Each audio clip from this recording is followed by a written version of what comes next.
All right, guys. Welcome to another episode of Show Me Comics, where people show us their comics and you listen. Today we will be interviewing our friend Connor, but first, the traditional two truths, one lie. Oh, yeah.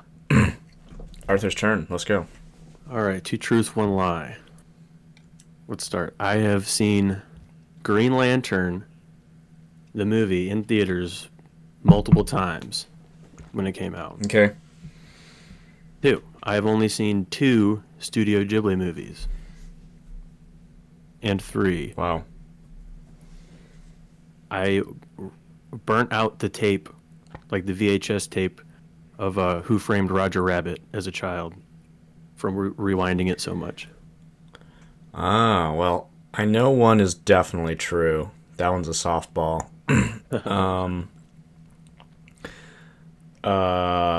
And then three also sounds very true. You always talk about how you always used to watch Roger Rabbit. So what was the second one? I've only seen two Studio Ghibli movies. Yeah, that one I think is definitely true. Am I correct? Nope. What? No, it is not true. You bastard. Is the third one not true? Hello? No, The first one's not true? no, the second one's not true. I think you phrased that weird. You confused me. I thought I said the second one wasn't true. Yeah, the second one is not true. Okay, so I'm right. Yes, you're right. That, I thought I said you were that right. makes sense. Oh, I thought you said I was wrong. Mm-mm. Okay. Well, this makes a lot of sense. Dude, I've literally watched two just in the last, 2 months. Well, Me and my friends watched Porco Rosso and Pompoko. But go on. so the only one I've seen on my own was, so it was a lie that I've only seen two, right? So I've seen four. I saw Spirited Away when I was very little. I watched that a lot. And then the first one that you showed me after that was Porco Rosso, which I love dearly. I don't want to say it's my favorite because again I've only seen four. And then there was that one that you really liked about the school that you showed me. I didn't really get that one. I don't know if I really liked it, but I think you're talking about Up on Poppy Hill. Yeah, that one. Yeah, that one is by his son, so that one's one of the not as good ones. Oh, there was one that we watched that you said was your favorite. What's that one? Whisper of the Heart. Yeah, so I guess I've seen that one too. And then Yeah, that one's like a romance.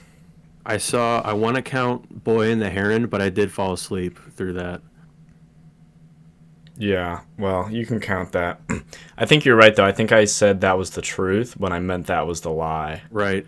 Because I knew one and three were... Yeah, anyway. I've also seen, now that I think of it, I've also seen Grave of the Fireflies twice, which is beautiful.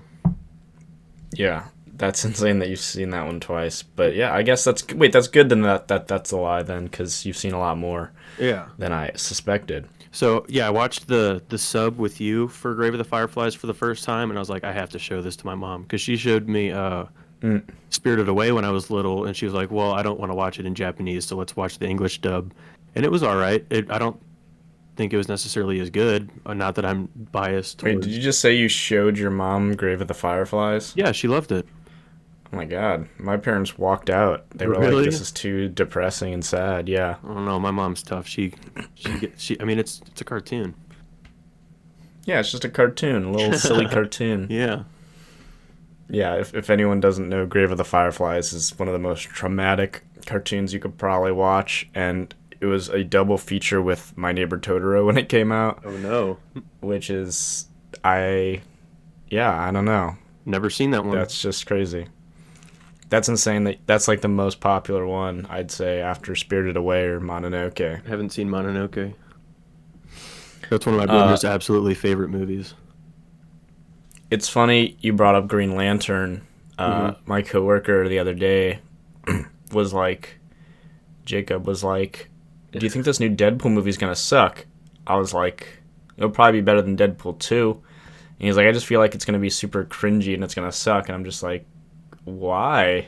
Yeah. I mean, I don't see any signs pointing to it being bad necessarily. He said, "I hope it's like Green Lantern." He said he saw Deadpool 1, but he never saw Deadpool 2. So I'm like, Huh. I don't know. You're just making a random guess, I guess, if it's going to be good or bad.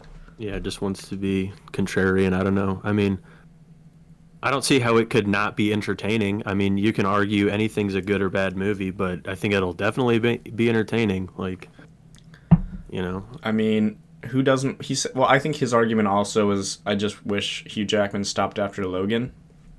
But, you know, assuming this is a different Wolverine, who cares? It's a different character for, you know, some intents and purposes. I don't see how anybody can actually have a sound complaint of having, like, bringing back Hugh Jackman. Are you kidding me? He's in the suit. Like, they're bringing him back and he's in the suit for the first time. Like, I don't see how anybody, no matter your feelings on the MCU, cannot be excited for that. When you grew up with those X-Men movies, always wanting to see him in the yellow spandex, and it's finally happening, I don't see how you can have a sound complaint against that.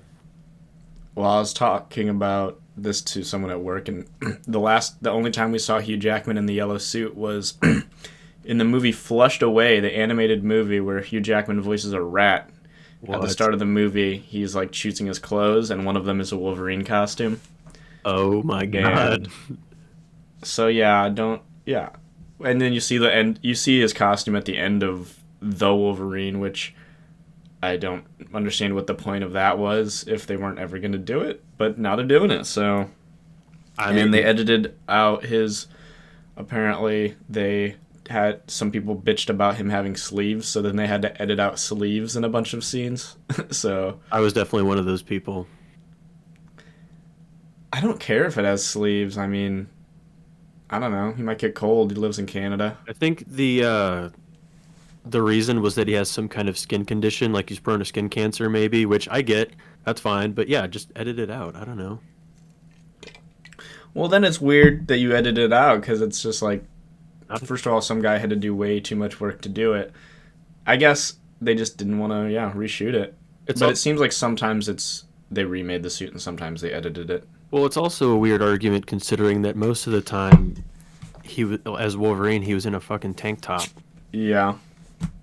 But I mean, that's fair. It was a while ago. It was like 17 years ago, so you never know. Maybe it's gotten worse since then. But yeah, he was pretty much in a tank top all of X-Men Origins. Before we finish the intro, I would just like to say I bought for Arthur this many comics, and he still has them here. Oh, Transformers number 10. Wonder Woman number 10, which Wonder Woman number 11 comes out today. So okay. You're already a whole issue back on that. Jeez. Dawn Runner number 4, Ultimates number 2. Excuse me. And then we have Ultimate Spider-Man number 6, which is kind of funny because I realized about, a few weeks ago that I had actually skipped issue 5. Like it had gotten lost in one of my piles. Oh, yeah. So I was just reading... I just skipped to issue 6, and I was like, whoa, Spider-Man's getting his ass beat by Kingpin. I mean, this is, like, something he usually does, so I wasn't, like, surprised. But then a few weeks later, I was like, oh, there was a whole issue leading up into this. Oh, geez. Well, thanks for spoiling it. Just kidding, he's on the cover. Yeah, I mean, he's battle damaged on the cover, so it looks like he's about to get his ass beat. It sucks not being able to go to the comic shop every Wednesday. The manager at Fantasy Shop, the place we go to every week, came into the toy store I work at. And she was like, "Dude, where have you been? Like, you come in every week." I was like, "I have to be here at 11." Like, it was always a tradition being at Fantasy Shop by 11, but now I have to be at work by 11. So it's just, that's kind of why I got all my stuff piled up. Yeah, and whenever I go in. I went in late on Wednesday last week, and they were out of, like, everything I wanted. Yeah. So, I think I might have not told you this, but I told you I couldn't get the newest X-Men. I remember the one by Ryan Stegman. But then they did actually have one issue left. Nice. And I did buy it. Was it good? Dude, it was good. They got my two favorite mutants, not even a mutant, Juggernaut, but Juggernaut and Magic are on the team, so that's really dope. Oh, yeah. But then I had to first I was Beast was talking about how he doesn't remember the Krakoa era, and I was like, what? And so I had to look this up, and apparently, I don't know what happened in the last issue of X-Force, but apparently everyone was just like, Beast sucks now, like he's kind of a dick. Uh-huh. So they just restored a clone of him back from the 80s. Oh. So now this is Beast from the 80s, apparently, and he doesn't remember anything that's happened in the last, like, 40 years, which is kind of weird. Jeez. Okay. So this is Beast fresh off the West Coast Avengers, I guess. Yeah, I guess so. I guess he was doing really shitty things over the last few years, and people were really not happy about it. So they're like, let's just fix him. Let's just pretend he didn't do evil shit. Come on, it's for science. This is like the second time they've replaced Beast with younger Beast, so I guess that's just something we can expect in X-Men comics now. Wasn't he super obsessed with magic the last time they did that? Yeah. Yep. So. Or Beast. But I guess we should intro Connor just a little bit. Oh, yeah. From Essex in the UK, I believe. Our good friend. Oh, no, I've been working with Connor for about a year now. We met on Instagram, like I said, about a year ago, and just been, bouncing ideas off of each other. We're both working on our own project. We've done a couple collaborative pieces, but nothing really, too big. But we are working on Oops All Zombies, a book previously mentioned in our episode with TS. So he's got a story in that, much like Nate, also mentioned in the episode with Nate. So, I think you've interviewed all my friends now. Hell yeah. So I guess we'll just get that podcast started. I just have two more things. Follow Show Off Comic on Instagram. And there was one more thing. And I forgot it. I wrote it down. Send in your comics? Yeah, send in your comics to our email, which is, let me take a look at this sticker here, showme.comics24@gmail.com. Oh, yeah. Bam. All right, and without further ado, here's Connor. Hello, guys. Welcome to another episode of Show Me Comics. Today we have Connor. Connor, would you like to drop your socials really quick? Because I totally forgot to do that last episode. Alright, so I'm on Instagram, and it's Oga_U there, all lowercase. And I'm on TikTok under ConRichArt as well, but that's not really as big as my Instagram just yet. Well, hey, I'm definitely going to check that out, because that's one I did not know about. So yeah, today we're interviewing Connor. He's making his own comic. He got his first issue successfully crowdfunded, which is super exciting. It's called Fabricated. You want to tell us a little about that comic, Connor? Yeah, so it got successfully funded, which was great. I've mentioned that I'll be talking about that. I kind of winged the publishing side of it, which I'm sure you guys will be more educated on. But yeah, so I started that I don't know about that. Well, everyone's a start for everything, isn't there? Really, so. Of course. Exactly. I started around 2 years ago, maybe over 3 years ago now, in a college. For me it's secondary school, but I was basically in like college. But it was my fine art course project, which I kind of got lucky with being able to do, because it was all about fine art and painting, but I was allowed to do comic stuff, so that was good. I had some good teachers. Man. Where'd you go to college at? It was in a town right beside my hometown, but. So it's just like your average school. I'm going to be starting my uni course soon, actually, as a matter of fact. Or for you guys, it's college course over there. Yeah, dude. How many years have you been in college? Or secondary school? Well, it's compulsory until 18 over in the UK. But then I went to sixth form, which is extended learning. And that's when I also did more of my comic in that format as well. So it's been quite in the works for a while. But then I made sure to get started on it when I was out of school, which took around a year to get from start to finish with restarting it and all. So I gotta ask you, man, do you like school? Do you enjoy your course load and stuff? Yeah, the sixth one was definitely a lot better than the secondary school, because they let you kind of do what you want, because in secondary school you got to follow a quota, blah blah blah. and I managed to sneak what I could in that part of it. But there was still a lot of experimental learning and stuff, which I'm not really enjoying. But yeah, in sixth form, you can do all your own things. So I was really focusing on the comic and fabricator side of it there, which I like put my head down and like studied and basically just constructed everything up more from what I had already made. And then in university, I'm going to be going for illustration, so I'm going to be learning a lot about publishing then as well, which I said to Arthur earlier, which is quite helpful because I had not a good big idea on that at the moment. Absolutely, man. And hey, I was looking through your comic. It looks like amazing. Like, it's insane. Like, what is your process? Are you doing physical or are you doing digital art? I mean, it obviously seems physical, but do you want to expound on that?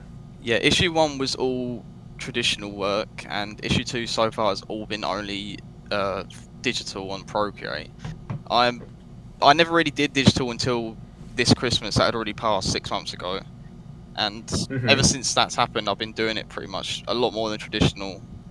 It's just so much easier to get certain things done on it because you can take it anywhere with you and you can copy and paste. And it's a whole different process, but it's still basically doing normal art, which is a thing that I learned quite quick. Yeah, I know you Yeah, dude. definitely enjoy doing traditional art like I do as well. We talk about that a lot, but I think that when you made that jump to digital, it was like, I don't know, man, everything just got a lot tighter. You know, you still had that energy and the looseness that you had with issue 1, but everything like was just a lot more clear. You know, it seemed like you were a lot more Yeah. comfortable. Yeah, I can definitely see that as well. I think because with traditional, if you like splatter ink and stuff, which is my thing, it kind of can drip and it's harder to tidy up. But with digital, you don't really actually have anything to splatter, which is something that's Right. quite, like you said, it's a bit more refined, it's a bit more like tighter with like working wise. I mean, don't get me wrong. What I There's really great energy in issue 1, and you definitely keep it from what I've seen from issue 2. So I'm very excited to see that when it comes out. Yeah, what I really liked about issue 1 was like the way the panels kind of meld into each other. Like, it's so seamless. It's something I honestly, it reminds me of heavy metal. I don't know if you like those old heavy metal magazines, but that's really what the vibe I got from it. Yeah, a lot of my inspirations came from metal and cyberpunk and that type of thing, and that's something I'm keeping for the future issues to come. But as I've said, I've kind of like tightened it up just a bit for issue 2, but I've kept the energy that I wanted to go for with issue 1, which is a lot more messier in issue 1, which is something that at the time was more my style, and I'm still kind of messy with it, but it's getting a bit more seamless now, I guess is the word. There is one page College in is for particular. experimenting, man. There was one page in issue 1 that I wanted to point out that I thought was in particular really nice. It was the I don't remember exactly which page it was, but it was when Forge was beating the crap out of all those dudes, and he starts showing off his energy power, and it starts flowing through him and just exploding out of him. But the lines exploding out of him of energy would also form the borders of the panel, you know. So you saw everything that was happening around him, but you know, Forge is still there in the center with just all this energy going everywhere. And that reminded me a lot of Jorge Jimenez's Superman annual where he fought Swamp Thing. That has great paneling, and I don't know, man, it was just really awesome seeing that. Yeah, thanks, man. I try to keep everything kind of like as creative as I can. That even goes in the competition, not just the art. And issue 2 is just another thing I'm going for as well, and all the further issues. But that was one of my favorite pages. I know what you're talking about as well. It's kind of early in the book. Hey, so yeah, I have one question for you, Connor. So how did you get so much dang money for your crowdfunding, man? Like, I was looking at it just earlier. You got, I mean, I think it was like £2,400. That's like $3,000 in American money. Yeah. Like, how did you just make a following on Instagram? How did this happen? Truth be told, it was a big chunk of that was my own savings I put aside, and my family and friends helped out quite a lot, which I'm really grateful for. And That's awesome. yeah, it was really good. And there was a lot of random people as well, or I guess my following that saw the project and wanted to fund it as well. There was quite a few people that funded and took away their funding for whatever reason. Can't help Oh, that. geez. Yeah, it was kind of messy near the end there, but yeah, it was one of those things where my mum and dad were just like, "Look, we'll just put some in, like, because I was trying to just be as independent as I can, but they're like, we're just gonna help as much as we can." I was like, "Please, like, just I'm grateful whatever you guys do. And they put in some money, and so did my nan and my girlfriend's family put something. It was really helpful from everyone. That's That's an awesome. incredible story, man. Yeah. It's so important to have like kind of a local community to kind of help you like that. It does stink that you said that some people took their money back. That's crazy. I didn't even know that was a thing you can do. Yeah, you can see it as well. Like you can see that someone like the exact name retracted how much money they put in, and there was like, at least 3 or 4 people that did that. And 2 of them bought like the big pack, which was the most expensive as well, aside from the original Oh one. Right. gosh. Yeah, so I was like, oh well, whatever happened, I'm not gonna question or pull them up on it. It's their money, but Absolutely. Yeah, I mean, I've supported a few things. I've never thought about pulling my money. I've thought about taking my money back, but I never assumed that was even an option. I mean, yeah, I gave quite a bit of money to Gorokin, which is Kenneth Rockefeller's comic. But hey, I mean, that's going to be coming out in hopefully a few months, or maybe a little more. But yeah, man, Arthur, you have any questions for your friend here? Yeah, so how was it like shipping all that stuff out? Like how long did you have to wait to like actually be able to ship all that stuff out from, it getting funded to getting the money to actually being able to send out all those copies? And also, what was your original goal? Like did 2400 surpass what you had initially planned for? oh man, don't get me started on the process of shipping out. Like there was so many issues with printing. Like, I had to go through 4 companies. Oh god. Oh no. The original one I went with, the original one was just a website you can go to that's UK based, and they don't just do comics, they do art books and all sorts of books. But I went with them because they were generally cheaper, I noticed. But the other companies, my dad has connections with because he's in the building trade and he just knows a bunch of like big companies, and Hmm. he knows them on a personal level. So I emailed them, but they were just taking too long. And I was like, look, I haven't got a deadline, but I want to get these out for people who have paid. So I ended up just disregarding them and just going with the original. But that took like at Right. least a few weeks to a month just to even get to that point. And then yeah, I mean the rest of it was just comes down to me getting the packaging, the boxes and such. When they came, I did some test prints. The test prints looked great. The interior pages were not different to the test print pages. It's just the covers I kind of realigned because there were some black borders. I think I showed some images of that into the chat we're in. You can see some black borders on the front covers, which was kind of Hmm. annoying. But I swapped that up.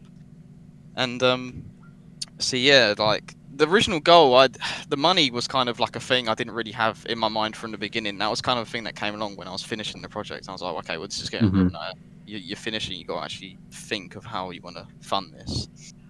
And I think, in a sense, like I got to be honest, I kind of winged it of the money, like because I added everything up, but it was kind of like an estimate amount. And I've noticed I still have I have some money left over, and I was thinking, well, if I'm going to produce issue 2 soon or further issues, I'll just hold on to that, and then I'll just make the next um, funding amount like just lesser than what it would be really Mm-hmm. from then. So Right. at the end of the day, it's not like people have, I don't know, like lost more money than they should have spent or anything, because it Well, all of goes to the course. same cause at the end of the day. Yeah, but I guess in that sense, I did wing that a bit, and that goes towards me just also talking about kind of not knowing what I was doing with the publishing part of it, which I still don't really. But So your expenses when actually making fabricated, is it just materials, or did you like outsource anything? Like, I mean, Ty and I have a colorist. Did you do anything? You did it all yourself, right? You did the lettering and all that stuff yourself, right? You kept costs pretty low, huh? yeah, I did everything myself. I think that from the start, that was just because I knew no one when I wanted to make the projects, and Mm-hmm. I reached out to a few people. One of them I messaged to colour the book, and he said, "Oh, I'm quite busy at the moment. I'll get back to you." And then I never got back, and he never got back. So none. But I also Mm-hmm. made the stylistic choice to keep it kind of just like a black, white, and red book with that like splash of green, which is a bit different. Yeah, Um, I think it I gotta definitely. say, man, Well, the coloring is insane, or the lettering rather is insane. Like I think it shows that you did the lettering by yourself. I mean, because it's so integrated into the comic. Like there's textures in the bubbles and stuff. I just think that's so cool. Like that's something you don't see in comics, especially like Marvel and DC. Like their bubbles are always going to be like pure white. But yeah, I mean, you totally brought all these like aspects in the comic into one thing, and it seems very uniform. It seems very natural, And yeah, dude, like I was gonna ask you, yeah, how I was gonna ask you about your letterer, but it seems like you're your own letterer, and you pretty much did every single thing on this comic. Yeah, thanks, man. That's a similar thing for issue 2 as well, where I've got kind of like this brown hue over the whole book, and it's kind of like this dusty, like old book you've opened up, which is the pages are kind of yellowed and dirty, and so each page in issue 2, even with the lettering has kind of got that brown hint to it, and I think it all just forms together really well. It's still like black, white, and red, but it's more kind of browny white and red, if that makes sense. Right, a little bit more worn. Yeah, I wanted to go for that look because it fits to the context of issue 2 as well, as just being a stylistic thing. Yeah, I'm so excited to see how this issue will be different with a completely digital setup. Like, dang, this is gonna be totally. I mean, do you think it looks way different, or do you think it looks kind of more similar to issue 1, or is this kind of like a new era for you? I definitely think in a way it's an era thing, but at the end of the day, I think it looks like my work, but it just looks like I've gone better, which is one of the biggest things I think.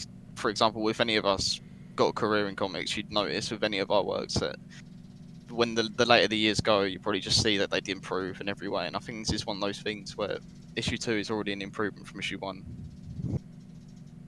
Yeah, I mean, same with Arthur. I think he's getting better on issue 2 as well. So that's just something that's gonna happen. Yeah, I think Yeah, with Connor and I both just try to be better at every page, I think, but yeah, man, I would say that with issue 2, it definitely still looks like it was drawn by you, but just the difference between issue 1 and 2 for me is very huge because in issue 1 you're doing all those different textures yourself, and I don't want to say limited, but I mean, you had to work with what you had. If you made a mistake, like you said, if the ink drips a little bit more than you thought, you had to work with it. But with digital, now you have all these different textures that are open to you that you can just use at your disposal, and you definitely use them a lot. Like you have, like, everything looks like it should. When you draw buildings, they look, like buildings, obviously.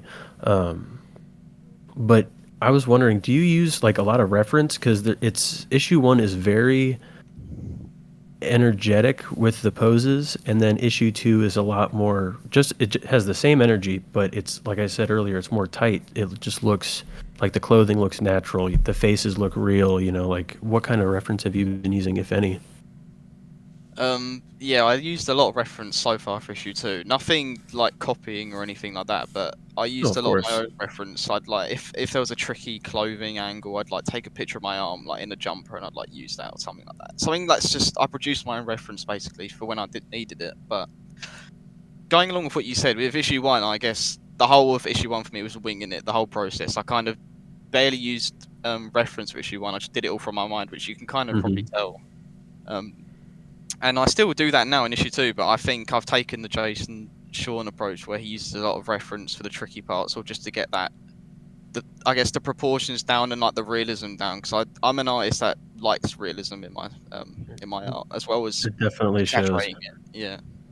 And I think that's That's something an that, important thing. yeah, that's something you definitely have over myself, Nate, and TS, and other artists that we talk to and work with sometimes, is that you definitely have that realism down, that attention to anatomy and where everything is supposed to be. Like everybody else that we talk to is very imaginative. I mean, not saying that your stuff is not imaginative, but you definitely try to make it, it feel like you're there. Accurate. Yeah, exactly. It like I mean, obviously my style is very cartoony, and your style is the exact opposite. It's very, realistic, but also fantastical.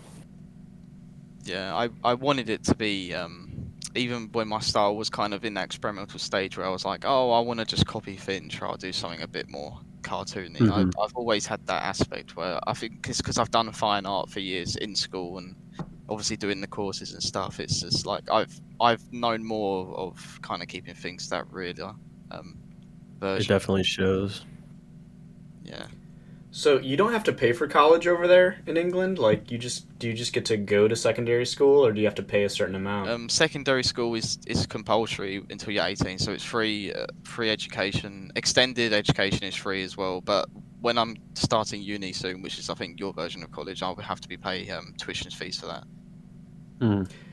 Gotcha. Yeah, it's so messed up over here how much we have to pay. Arthur went to community college, so that was a lot cheaper. But Oh yeah. and my parents didn't have good jobs, so it was pretty cheap for me to go. But yeah, it's super awesome to hear that you're learning like digital art right now. Like I've really wanted Arthur to explore that field, but at the same time, he's got to do what he's got to do. If he wants to do physical, I totally get that. Maybe one day he'll figure out how to use a computer It's better. it's But definitely something I need to I'm learn. sure you're going much faster now, man, Yeah, which is it's impressive. just one of those things. Like it might be a preference thing. You might eventually do it and be like, oh, this is so much quicker and easier. I Hmm. can just. I think that's what a lot of artists do, to be fair. But a lot of artists which are 50 years old plus in the industry still do it traditional. It just probably comes down to what you prefer as an artist. Yeah, once you go down a certain path, it's like, why even change? I mean, Yeah, if you've been doing physical for a long time, right? it's just me being stubborn at this point. I mean, I do really enjoy uh, physical, but It's a lot of things to learn, to be fair. yeah, every time I open Photoshop, it's like I don't know. I feel like I'm 80 years old looking at an iPhone for the first time. Well, they also change they change Photoshop all the I time. know. It's like, it's not okay. It's really not I had the way Adobe is like. I have a book for Photoshop that was relevant when I was taking classes on it, a year and a half ago, and none of that stuff in that book I can really use anymore. I mean, it's all so switched around now. But yeah, maybe Procreate's more like, user friendly. Would you vouch for that, Connor? Yeah, it definitely is. I've seen a lot of artists compete on the internet of like, oh, is Photoshop better? Is Procreate better? And apparently, Photoshop can do more, but it's just a lot harder to learn. Well, Procreate is it's a white screen with pens and stuff. It's basically you just press one button and you can get going. But Geez, well, Yeah, like, absolutely. maybe I'll take that venture this summer. yeah, if you can get like some sort of iPad or a tablet, I mean, if you wanted to, then I'd 100% go for that. But I don't. You shouldn't At force least for yourself to start. coloring.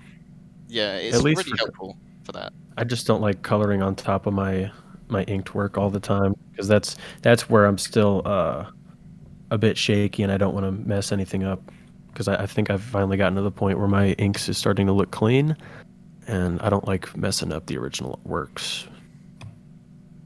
I will say I already pay $20 for Adobe every month. Hmm.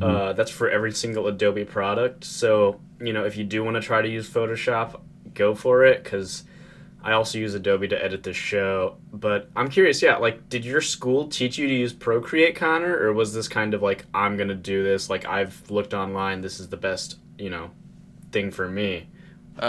Funny you mention that because my sixth form, one of my teachers, I had three of them. She was like, I want to try and get iPads in this school. I want to try and tell the school to purchase iPads so we can start teaching digital. And I was like, well, that's a good idea.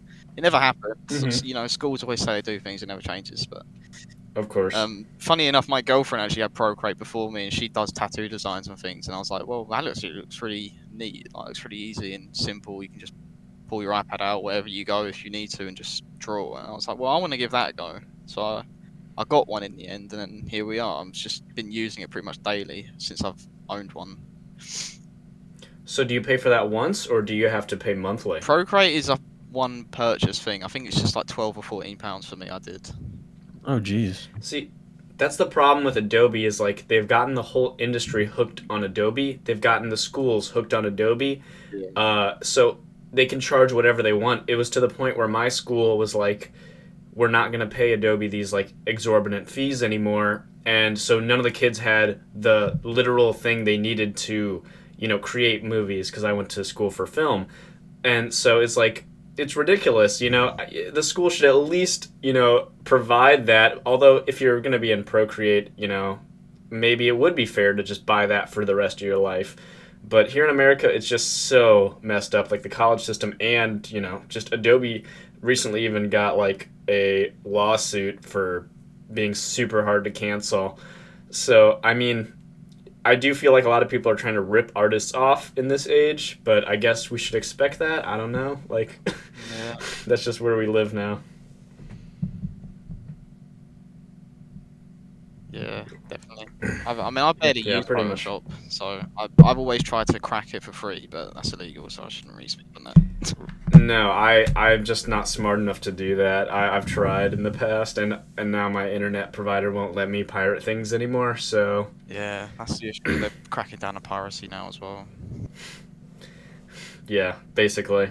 So Connor, man, do you want to talk about your story in TS's book?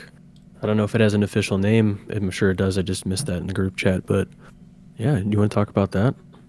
Yeah, sure. I was going to mention it earlier, but I didn't know if that was the topic of conversation at that point just yet. But Oh no, you're good. my story is like it's called Acute Headache, and it's all about kind of like Resident Evil-y, like parasites infecting the host type thing. Mine's about ants, so the ants are the carriers of the disease, and in my story, basically, it's just a little short scene of some military commander and like a scientist seeing the ant, and then they like cut. So it's the ant in like a little case, and then beside the case is a giant glass dome with a human in it, which is infected. It's like that contrast of like, oh, this little ant with now is an infected human, and that's basically my story. Definitely the scariest Love one out of that. all of ours. I made it quite a while ago as well, so similar to issue one, that the art will be a bit dated, I guess, if you see my recent art, but that all comes to the process. It could be said for all of us, but that was definitely it was done all traditional, and I mean it's on the same level as issue one, if not more, or if not better than what you had. Because I think you were towards the end of issue one when you were drawing that, weren't you? So you were kind of ahead with it, and you got it out pretty quick too. I think you finished faster than any of us. Yeah, I think there comes to a point when you're doing sequentials for so long, like of one story, I was like, I need a break, and then I just did all that on that story compared to issue one, just to have a break from issue one for a bit. Oh yeah, I had that too. Yeah, sometimes it takes a while to, finish a project. I mean, sometimes you need time to sit on it, right? Look at what you've done so far. Yeah. Taking breaks lets you just come back to it as well, and then you might be like, oh, I didn't really notice that. Because when you're working for so long, like each day, you're just banging out a page or whatever. At one point, you'll just notice, like, oh, am I even. You're just going into like a machine mode. You're not actually like kind of focusing on all the finer details sometimes, and you have to kind of set that Right. break. Yeah, and I mean, you don't necessarily always want to take a break from drawing, so just drawing something else for a week or two is, just Yeah, work on another definitely. project. I mean, yeah, doing. Yeah, What were we gonna say, Ty? I was just gonna say, me and you, I've been kind of pushing you to do one page every 2 weeks. But yeah, I can see how you would want to, you can't force art sometimes. You have to let it kind of flow out of you, right? Oh, definitely. I mean, I think I can average about a page a week. I have been slower since coming back from my break after finishing issue one of Show Off. But I mean, I've gotten 3 pages done in a month, so I think definitely picking up the pace. But yeah, I don't know. Sometimes taking a break like that is just needed.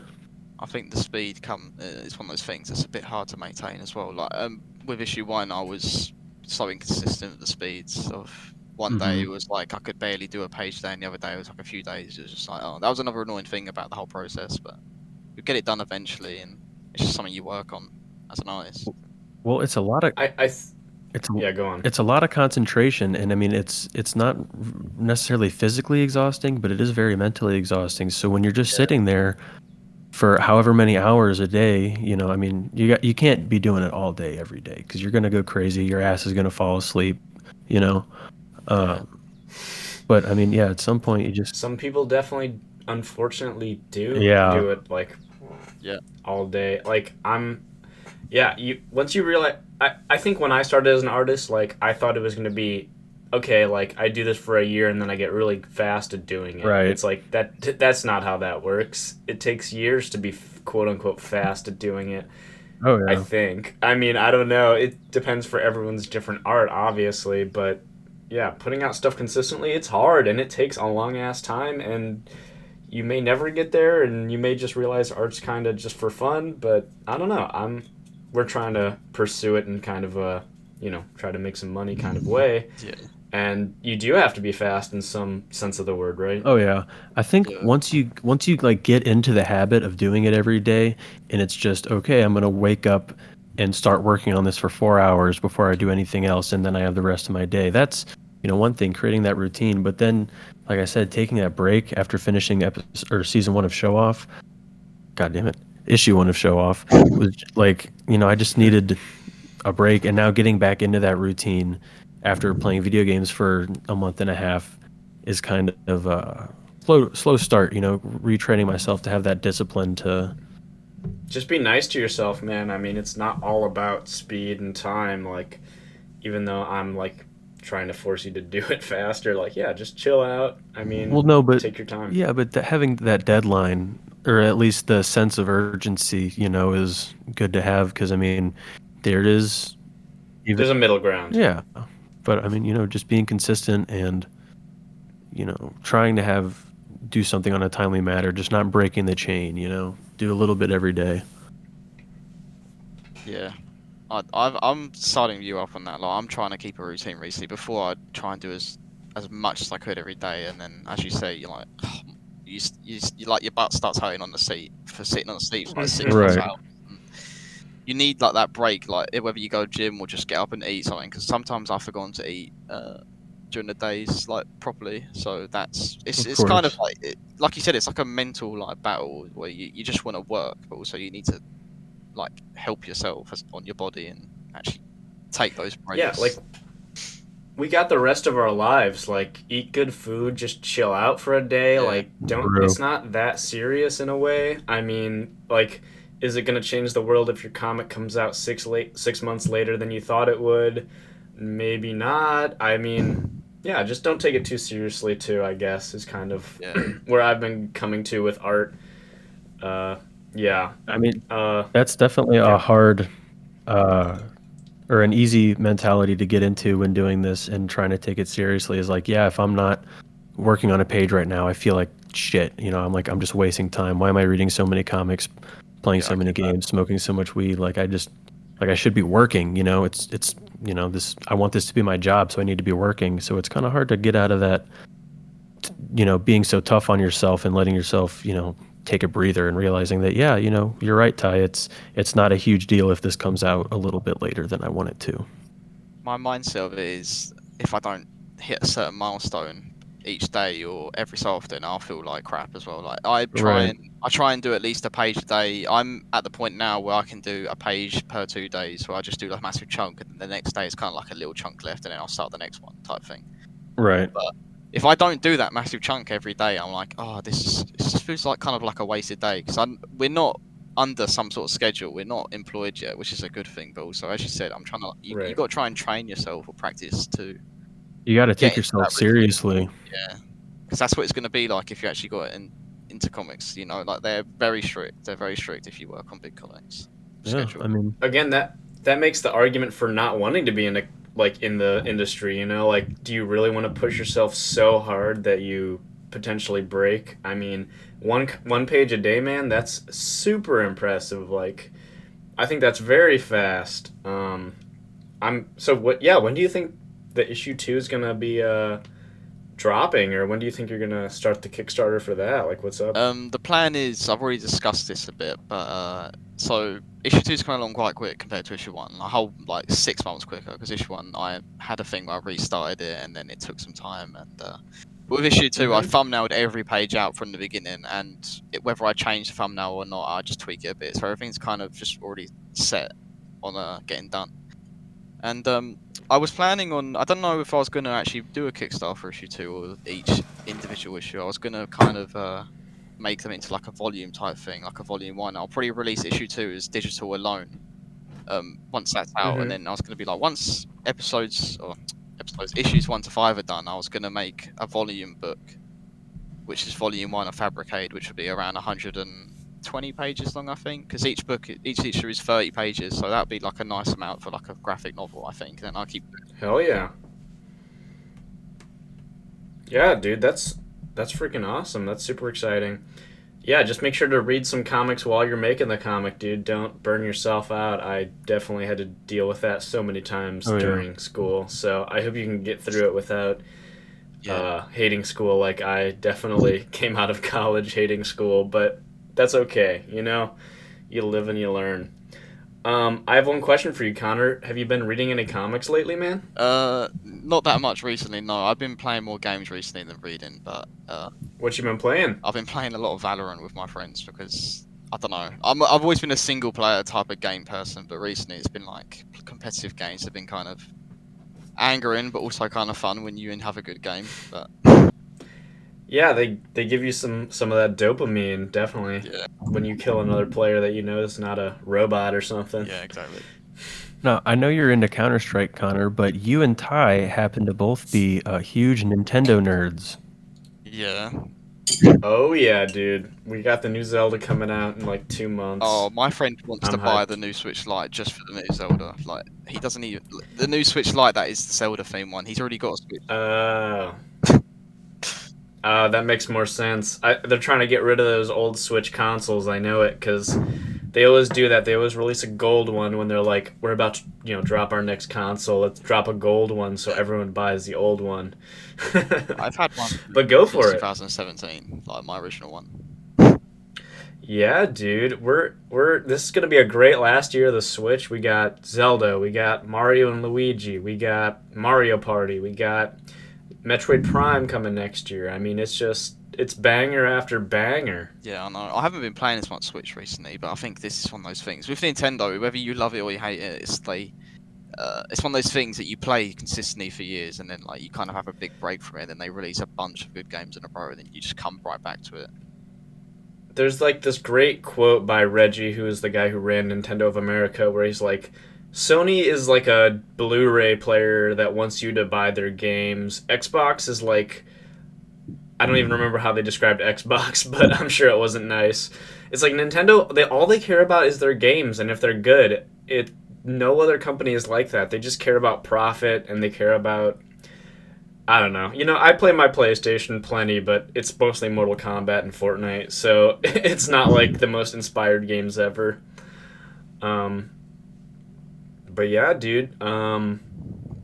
You've been playing games. That's fair. I haven't been reading that many different comics recently. I've been mostly reading Avengers by Jonathan Hickman. Arthur, what have you been reading, man? So I actually started Swamp Thing by Alan Moore recently, and that has inspired me to keep writing on my story that I did in our zombie book, Oops All Zombies, which was just like a little 6-page teaser. So that reading that kind of environmentalism kind of inspired me to pick up what I want to start writing again. Because I mean, I do mostly just draw, but I would like to dabble in writing a little bit more.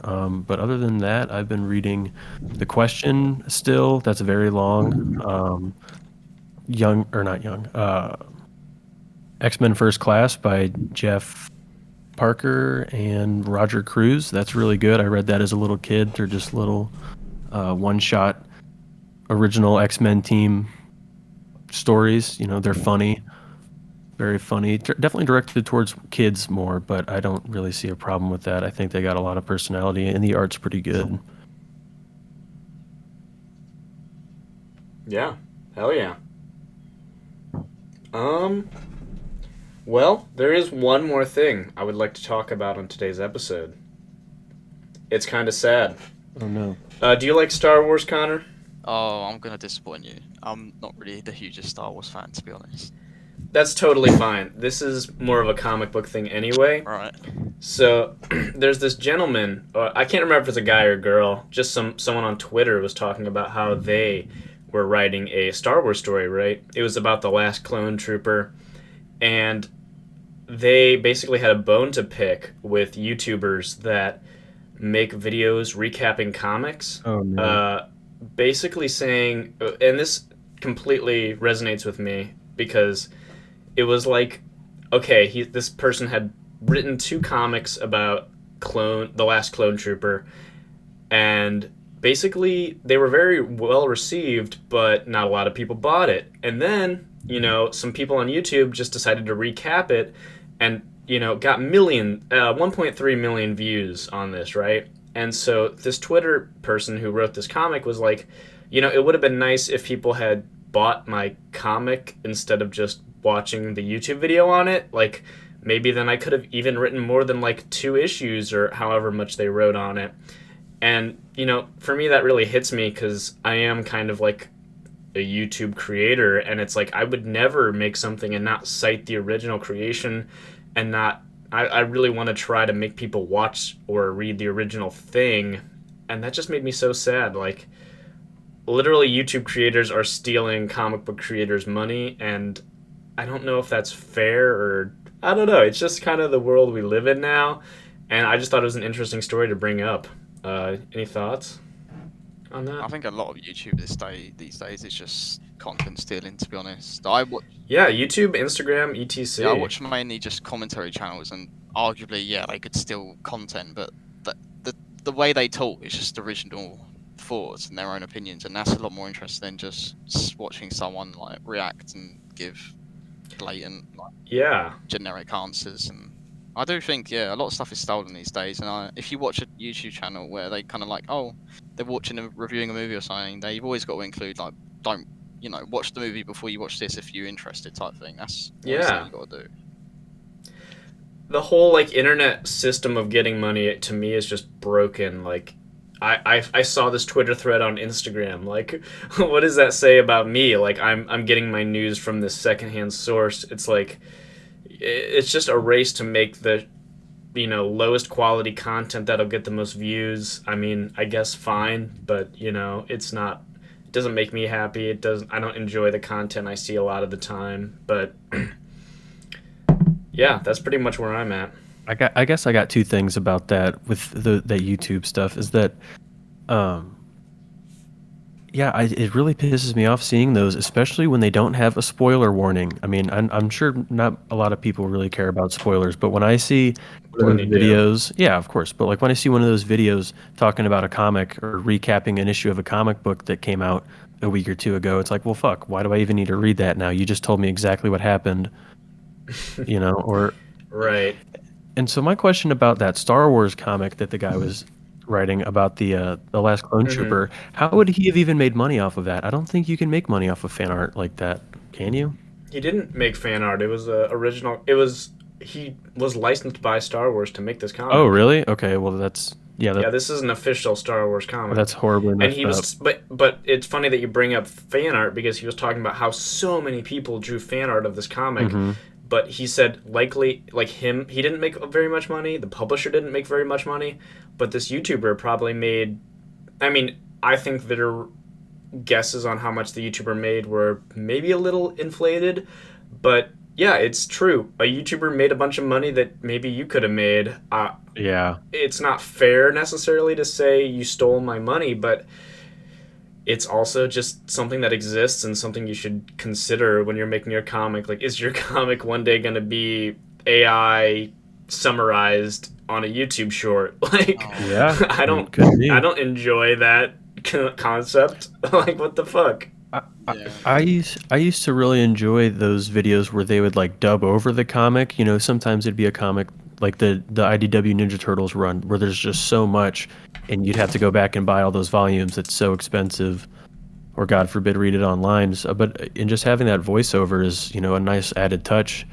But yeah, definitely those people that do that usually recommend reading the books, and the fact that people just recap it on like TikTok and stuff, just giving you the entire synopsis of the book, beginning, middle, and end, does not make you want to read it at all. It makes you. It just ruins it. Yeah, I don't know. I don't know if I have much to say about like yeah, the economics of buying comics, but yeah, just try to buy the comics you support. If it's like a small comic or if you want to see the story continued, you have to buy the comic. That's just Oh yeah, how it works. I bought all of Daniel Warren Johnson's Transformers twice. That fair enough. But unless anyone has anything else they want to say at this last moment, I think we're gonna almost be done here. Does anyone you want to drop your socials again, Connor? Maybe. Yeah, my Instagram is ogre_u there, all in lowercase, and my TikTok is conrichart, which I need to upload more to. I'm kind of inconsistent on TikTok, but I'll follow you on TikTok, man. Arthur, you got anything you want to say? I don't have TikTok, but no, I think that's a really decent episode. I think we're good. All right. Well, thanks for watching another episode of Show Me Comics. You guys have a great day. I'm gonna stop recording, and yeah.